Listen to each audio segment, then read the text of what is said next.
नमस्कार साथियों, जय हिंद, वंदे मातरम। स्वागत है आप लोगों का आपके अपने यूट्यूब चैनल टीचिंग एग्जाम्स 95 में। साथियों, अगर आप यूपी टेट या सी टेट की तैयारी कर रहे हैं जो कि 2026 में एग्जाम डेट जो है फिक्स हो चुकी है, तो अगर आप उसकी तैयारी कर रहे हैं तो ये वीडियो आपके लिए होने वाला है। अगर आप सीडीपी में 30 नंबर पाना चाहते हैं तो ये वीडियो डिटेल डिस्कशन के साथ आपके लिए बनाई जा रही है। साथियों, ये जो क्वेश्चंस हैं, अभी तक जो भी यूपी टेट या सी टेट की परीक्षाएं हुई हैं, उन सभी परीक्षाओं के जो भी क्वेश्चंस आए हुए हैं, वो सारे क्वेश्चंस जो हैं आपको डिटेल में डिस्कशन कराए जा रहे हैं और साथ ही साथ क्वेश्चन के साथ साथ उसका डिटेल एनालिसिस भी आपको दिया जा रहा है। तो अगर आपने पिछली वीडियो देखी हैं तो ये आपको पता होगा कि ये क्लास कितनी महत्वपूर्ण है।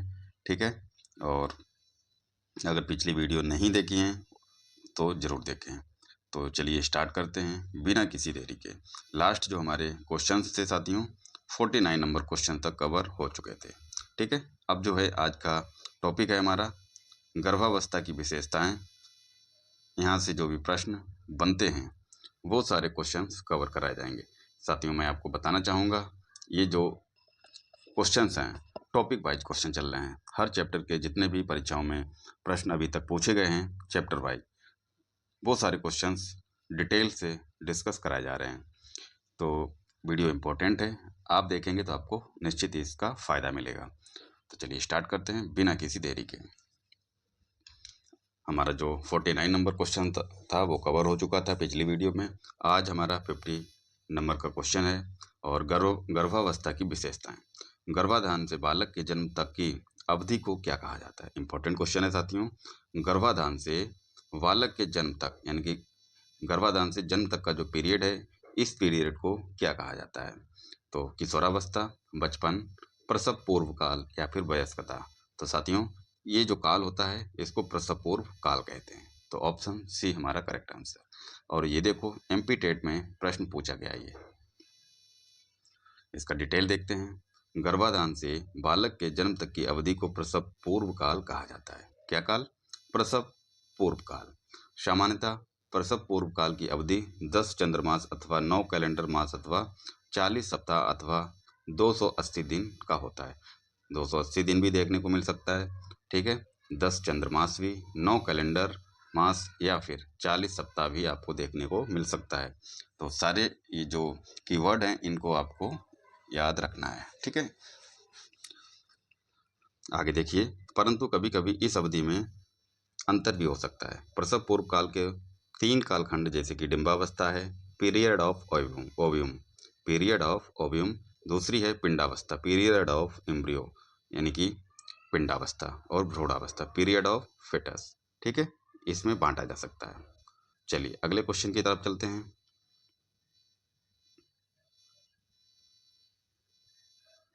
अगला प्रश्न है, मानव विकास का प्रारंभ होता है गर्भावस्था से, पूर्व बाल्यावस्था से, उत्तर बाल्यावस्था से या फिर शैशवावस्था से। साथ ही जो मानव का विकास है कब से स्टार्ट हो जाता है? गर्भावस्था काल से ही स्टार्ट हो जाता है। ठीक है, ऑप्शन ए हमारा करेक्ट आंसर है। डिटेल इसका देखेंगे तो गर्भाधान के साथ ही विकास की प्रक्रिया आरंभ हो जाती है। कब से? गर्भाधान से। तथा यह जन्म के उपरांत शैशवावस्था, बाल्यावस्था, किशोरावस्था, प्रौढ़ावस्था व जीवन पर्यंत निरंतर किसी न किसी रूप में चलती रहती है। यानी कि कह सकते हैं जीवन पर्यंत। ध्यातव्य है कि वृद्धि और विकास की प्रक्रिया एक निश्चित क्रम में और निरंतर चलती रहती है। कौन सी? वृद्धि और विकास की प्रक्रिया। ठीक है, नेक्स्ट क्वेश्चन देखते हैं।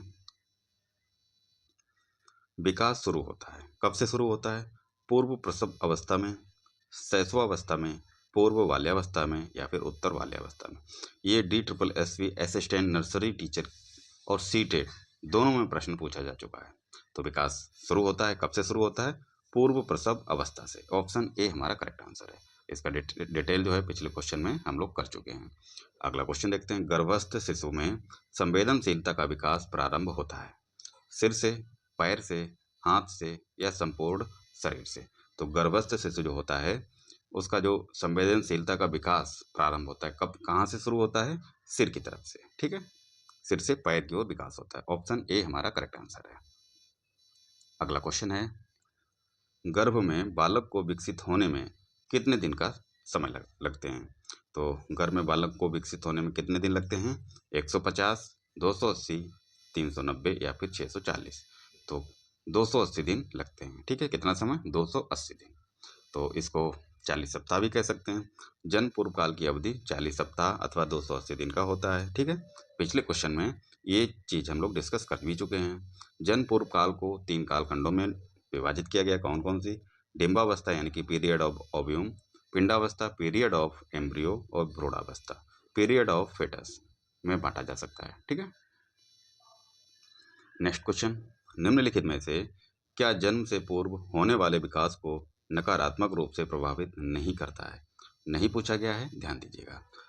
कैफीन, व्यायाम, शराब या फिर विकिरण। तो जन्म से पूर्व होने वाले विकास को नकारात्मक रूप से प्रभावित नहीं करता है। क्या नहीं करता है? व्यायाम। व्यायाम जो है नकारात्मक रूप से प्रभावित नहीं करेगा, पॉजिटिव वे में प्रभावित करता है। ठीक, ऑप्शन बी करेक्ट आंसर। चलिए अगले प्रश्न की तरफ चलते हैं। अब क्वेश्चन जो हैं शैशवावस्था की विशेषताएं, यहाँ से भी बहुत सारे क्वेश्चन बनते हैं और सारे क्वेश्चन वही हैं जो अभी तक प्रीवियस ईयर की जो परीक्षाएं हुई हैं उनमें पूछे गए हैं। ठीक है, तो किस अवस्था में शारीरिक वृद्धि जो है तीव्र होती है? आरंभिक बाल्यावस्था में, या फिर शैशव अवस्था में, या फिर किशोरावस्था में, या फिर शिक्षा काल में? तो शारीरिक वृद्धि तीव्र होती है कब होती है? शैशव अवस्था में। Option B is correct answer. और शैशवाकाल को जो समय दिया गया है कितने वर्ष से कितने तक? जन्म से लेकर के 5 वर्ष तक। जन्म से लेके 5, कहीं कहीं पे 6 भी आपको देखने को मिलेगा। 5 या 6 वर्ष तक के काल को क्या कहते हैं? शैशवावस्था।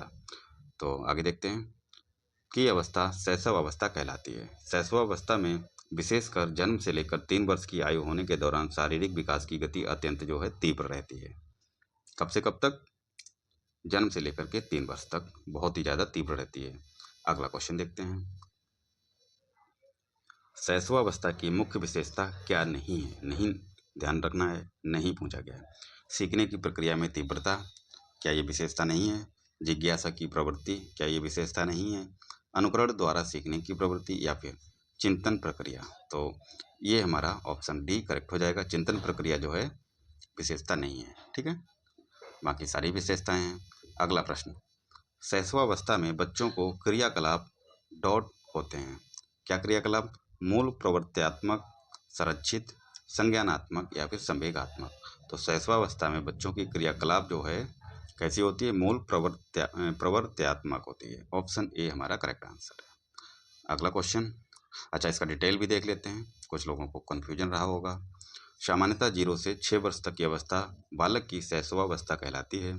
इस अवस्था में शिशु अपने मूल प्रकृति के अनुसार ही व्यवहार करता है। जैसे गुस्सा आने पर रोकर अपनी अभिव्यक्ति देता है और खुश होने पर उसकी अभिव्यक्ति हंसी द्वारा होती है। अतः शैशवावस्था में बच्चों के क्रियाकलाप मूल प्रवृत्त्यात्मक होते हैं। ठीक है, अगला क्वेश्चन, स्वकेंद्रित अवस्था होती है बालक के। स्वकेंद्रित अवस्था कब होती है? जन्म से 2 वर्ष तक, 3 से 6 वर्ष, 7 वर्ष से किशोरावस्था तक, या फिर किशोरावस्था में? तो स्वकेंद्रित अवस्था कब होती है? 3 से 6 वर्ष तक। ऑप्शन बी हमारा करेक्ट आंसर है। ये यूपी टेट में प्रश्न पूछा गया है साथियों। ठीक है, प्राइमरी लेवल का 2013 में। डिटेल देखते हैं, जन्म से 6 वर्ष तक की अवस्था को शैशवावस्था कहा जाता है। शैशवावस्था का अंतिम चरण जो है 3 से 6 वर्ष, जिसे बाल्यावस्था की पूर्व अवस्था भी कहा जाता है। 3 से 6 वर्ष का समय जो है बाल्यावस्था की पूर्व अवस्था भी कहते हैं इसको। इस अवस्था में बालक स्वयं ही खुशी की चिंता करते हैं, इसलिए इस अवस्था को स्वकेंद्रित अवस्था भी कहा जाता है। ठीक है, क्यों कहते हैं? क्योंकि इस अवस्था में बालक जो है स्वयं की खुशी की चिंता करते हैं। ठीक है, चलिए अगले प्रश्न की तरफ चलते हैं।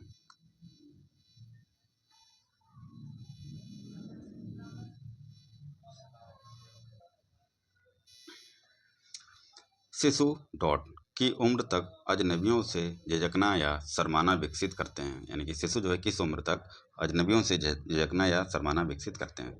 3 महीने तक, 1 वर्ष तक, 9 महीने तक, या फिर 6 महीने तक? तो इसका राइट आंसर 6 महीने तक जो है शिशु है उसको अजनबियों से शर्माना जो है शर्माना या झिझकना होता है। कब से कब तक? 6 महीने तक। अगला क्वेश्चन देखते हैं। प्रारंभिक अवस्था में शिशु अत्यधिक डैश होते हैं, बहिर्मुखी होते हैं, निस्वार्थ, स्वकेंद्रित या फिर परोपकारी। तो प्रारंभिक अवस्था में शिशु अत्यधिक स्वकेंद्रित होते हैं। कैसे? स्वकेंद्रित। ये देखिए एमपीटेट का प्रश्न है, 2019 में पूछा गया है। अगला प्रश्न देखते हैं। अब जो क्वेश्चन है, बाल्यावस्था की विशेषताएं। निम्नलिखित में से कौन सी मध्य बाल्यावस्था की विशेषता है? कौन सी? मध्य बाल्यावस्था। चलिए ऑप्शन देखते हैं। अमूर्त रूप से सोचने तथा वैज्ञानिक तर्क का प्रयोग करने की योग्यता विकसित होती है। क्या ये सही है? अगला है, बच्चे तार्किक एवं मूर्त रूप से सोचना प्रारंभ कर देते हैं। अगला है, अधिगम मुख्य रूप से संवेदित एवं चालक गतिविधियों द्वारा घटित होता है। अगला है, शारीरिक वृद्धि एवं विकास बहुत तेज गति से होती है। तो क्या राइट आंसर इसका हो जाएगा साथियों? मध्य बाल्यावस्था की विशेषता पूछी गई है। तो बच्चे तार्किक एवं मूर्त रूप से सोचना आरंभ कर देते हैं इस काल में। ठीक है, अगला प्रश्न देखते हैं। ये देखो सीटेट का पूछा गया प्रश्न है, 2019। डिटेल देखते हैं। मध्य बाल्यावस्था में बच्चे तार्किक एवं मूर्त रूप से सोचना प्रारंभ कर देते हैं। कब? मध्य बाल्यावस्था में। कॉल के अनुसार क्या है? मध्य बाल्यावस्था 6 वर्ष से 12 वर्ष की आयु होती है। किसके अनुसार? कॉल के अनुसार। पियाजे ने इस अवस्था को मूर्त संक्रियात्मक अवस्था कहा है। किसने कहा है? पियाजे ने। मूर्त संक्रियात्मक अवस्था, जिसमें बालक तार्किक और मूर्त रूप से चिंतन करने लगता है। इस अवस्था में विलोमीयता और संरक्षण जैसे गुणात्मक मानसिक योग्यताओं का विकास होता है। ठीक है, नेक्स्ट प्रश्न देखते हैं। बाल्यावस्था की अवधारणा से क्या अभिप्राय है? बाल्यावस्था की बात कर रहा है। समकालीन एवं सामाजिक संरचनावादी मनोवैज्ञानिकों के अनुसार यह एक सामाजिक संरचना है। क्या ये सही बात है? अगला है, यह है कि बच्चे दुष्ट रूप से पैदा होते हैं और उन्हें सभ्य बनाना होता है। ये बिल्कुल गलत हो जाएगा। अगला ऑप्शन देखते हैं। यह है कि बच्चे शून्य से शुरुआत करते हैं और उनके गुण पूरी तरह से परिवेश के द्वारा निर्धारित किए जाते हैं। देखिए, पूर्ण रूप से बात कर रहा है, पूरी तरह से परिवेश के द्वारा निर्धारित किए जाते हैं। ये गलत हो जाएगा। अगला है, यह विभिन्न सांस्कृतिक संदर्भों में सार्वभौमिक रूप से समान है। ये भी गलत हो जाएगा। तो सबसे सुटेबल आंसर हमारा क्या हो जाएगा? समकालीन सामाजिक संरचनावादी मनोवैज्ञानिकों के अनुसार यह एक सामाजिक संरचना है। ठीक है, तो ऑप्शन ए हमारा करेक्ट आंसर हो जाएगा। बाल्यावस्था की अवधारणा से क्या अभिप्राय है? Option A correct answer. अगला प्रश्न देखते हैं। देखिए, ये सीटेट में प्रश्न जो है पूछा भी गया था 2019 में। डिटेल देखते हैं। समकालीन सामाजिक संरचनावादी मनोवैज्ञानिकों के अनुसार बाल्यावस्था एक सामाजिक संरचना की अवस्था है। कैसी? सामाजिक संरचना की अवस्था है। बाल्यावस्था में सामाजिकरण की गति जो है तीव्र होती है। बालक समाज के प्रत्यक्ष संपर्क में आता है। सही बात है, जिसके फलस्वरूप उसका सामाजिक विकास तीव्र गति से होता है। बाल्यावस्था में समूह सदस्यता, सामाजिक गुण, बहिर्मुखी प्रवृत्ति, सामाजिक स्वीकृति की चाह और मित्र चयन आदि सामाजिक गुणों का विकास होता है। ठीक है, अगला प्रश्न देखते हैं। मानव विकास की वह अवस्था जिसे सुनहरी अवस्था कहा जाता है। इंपॉर्टेंट प्रश्न है ये। देखो 2014 में हरियाणा टेट पेपर में भी पूछा गया है। तो ऑप्शन है शैशवावस्था, बाल्यावस्था, किशोरावस्था या फिर प्रौढ़ावस्था। सुनहरी अवस्था पूछा गया है तो इसका राइट आंसर बाल्यावस्था हो जाएगा। ठीक है, बाल्यावस्था। डिटेल देखते हैं। कोल एवं ब्रुस ने मानव विकास की अवस्था बाल्यावस्था को सुनहरी अवस्था तथा संवेगात्मक विकास का अनोखा काल कहा। किसने कहा है? कोल और ब्रुस ने। सुनहरी अवस्था तथा संवेगात्मक विकास का अनोखा काल कहा है। ठीक है, अगला प्रश्न देखते हैं।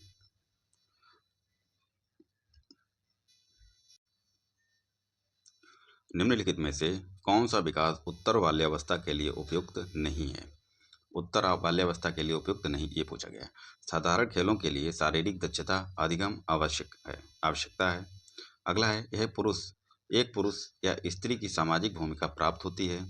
व्यक्तिगत जो स्वतंत्रता प्राप्त करना, हम उम्रों के साथ रहने के लिए सीखना। तो उत्तर बाल्यावस्था के लिए उपयुक्त नहीं है। तो साधारण खेलों के लिए शारीरिक दक्षता अधिगम आवश्यकता होती है, ये तो सही लग रहा है। एक पुरुष या स्त्री की सामाजिक भूमिका प्राप्त होती है। अगला है, व्यक्तिगत स्वतंत्रता प्राप्त होती है। ठीक है, हम उम्रों के साथ रहने के लिए सीखना पड़ता है। तो ये भी सही लग रहा है। तो कौन सा उपयुक्त नहीं है, तो ऑप्शन बी हो जाएगा। ठीक है, ऑप्शन बी जो है उपयुक्त नहीं है। ये देखिए DSSB assistant primary teacher PRT Rajasthan में भी पूछा गया है। ठीक है, अच्छा क्वेश्चन है, डिटेल देखते हैं। हरलॉक के अनुसार उत्तर बाल्यावस्था की आयु 6 से 11 वर्ष तक तथा कॉल के अनुसार उत्तर बाल्यावस्था की आयु बालकों के लिए 13 से 14 वर्ष तक तथा बालिकाओं के लिए 11 से 12 वर्ष तक होती है। यह अवस्था सामाजिक भूमिका निर्वाह की दृष्टि से अपरिपक्व होती है। इसलिए एक पुरुष या स्त्री की सामाजिक भूमिका प्राप्त करना इस अवस्था की विशेषता नहीं है। ठीक है, आशा करते हैं समझ आ गया होगा। अगला प्रश्न देखते हैं। 6 से 11 वर्ष आयु वर्ग के बालकों की विशेषताएं निम्नलिखित हैं। कौन कौन सी विशेषताएं होती हैं 6 से 11 वर्ष की आयु के बालकों के लिए? बालक स्वाभाविक एवं सक्रिय अधिगमकर्ता होते हैं। कैसे? स्वाभाविक और सक्रिय अधिगमकर्ता होते हैं। क्या ये सही बात है? अगला है सीखने के लिए शिक्षकों पर निर्भर होते हैं। नेक्स्ट है बालक शिक्षकों में ज्ञान प्राप्त करते हैं। अगला है बालक सीखने में रुचि नहीं रखते हैं। तो इसका राइट आंसर साथियों क्या हो जाएगा? बालक सीखने में रुचि नहीं रखते हैं। कौन सी अवस्था में? 6 से 11 वर्ष की आयु वर्ग में। ठीक है, बाकी ये सारी होती हैं। अगला प्रश्न देखते हैं, डिटेल देख लेते हैं एक बार। 6 से 11 वर्ष की आयु वर्ग के बालकों की सीखने में रुचि नहीं होती है, इसलिए इस आयु वर्ग के बालकों को सिखाने के लिए ऐसी विधि का प्रयोग करते हैं जिनमें उनकी रुचि हो, जैसे कि खेल विधि का प्रयोग करना। ठीक है, नेक्स्ट प्रश्न देखते हैं। 6 या 7 वर्ष का बालक दूसरों के विचारों को स्वीकार करने का योग्य नहीं होता है। आगे देखते हैं, क्योंकि वह बहुत छोटा होता है, क्योंकि वह अहम केंद्रित होता है, या फिर क्योंकि वह बुद्धिमान नहीं होता है, क्योंकि वह कल्पनाशील होता है। तो स्वीकार करने योग्य नहीं होता है, तो क्योंकि वह अहम केंद्रित होता है इस वजह से स्वीकार करने योग्य नहीं होता। तो option B right answer. Detail देखते हैं। 6 या 7 वर्ष का बालक दूसरों के विचारों को स्वीकार करने योग्य नहीं होता, क्योंकि वह अहम केंद्रित होता है। शैशवावस्था के लक्षण अभी भी उसमें विद्यमान रहते हैं। वह कोई प्रश्न पूछने पर उदासीनता पूर्वक हाँ या ना में उत्तर देता है। ठीक है, अगला प्रश्न है, दल या गैंग का सदस्य होने से सामाजिकरण उत्तर बाल्यावस्था में बेहतर होता है। ठीक है, निम्न में से कौन सा कथन इस विचार के विपरीत है? वयस्कों पर निर्भर न होकर सीखता है, जिम्मेदारियों को निभाना सीखता है, अपने समूह के प्रति वफादार होना सीखता है, छोटी छोटी बातों पर झगड़ा करते हुए अपने गैंग के सदस्यों से लड़ाई मोल लेता है। तो निम्न में से कौन सा कथन इस विचार के विपरीत है? दल या गैंग का सदस्य होने से सामाजिकरण उत्तर बाल्यावस्था में बेहतर होता है। तो कौन सा इस कथन के विपरीत बात कही गई है? छोटी छोटी बातों पर झगड़ा करते हुए अपने गैंग के सदस्यों से लड़ाई मोल लेता है। तो डी इसका राइट आंसर हो जाएगा। अगला प्रश्न देखते हैं, वह संधि काल में निम्न में से कौन बाह्य अभिव्यक्ति नहीं है? सत्ता के विपरीत विरोध, अशांति, आत्मनिर्भरता के प्रति आग्रही, सक्रिय खेलों के स्थान पर बैठे रहकर खेलना अधिक पसंद है। तो इसका राइट आंसर क्या हो जाएगा? ऑप्शन डी करेक्ट आंसर हो जाएगा। अगला प्रश्न देखते हैं। तो साथियों आज के इस वीडियो में इतने ही प्रश्न रखते हैं, बाकी प्रश्न तो बहुत सारे हैं। ठीक है, अगला जो टॉपिक होगा हमारा, टॉपिक तो यही रहेगा, लेकिन अगली जो क्लास होगी काफ़ी लंबी क्लास होने वाली है। आज के लिए बस इतना ही, मिलते हैं नेक्स्ट वीडियो पे। और पिछली वीडियो नहीं देखी तो उनको ज़रूर देखिए। तब तक के लिए धन्यवाद।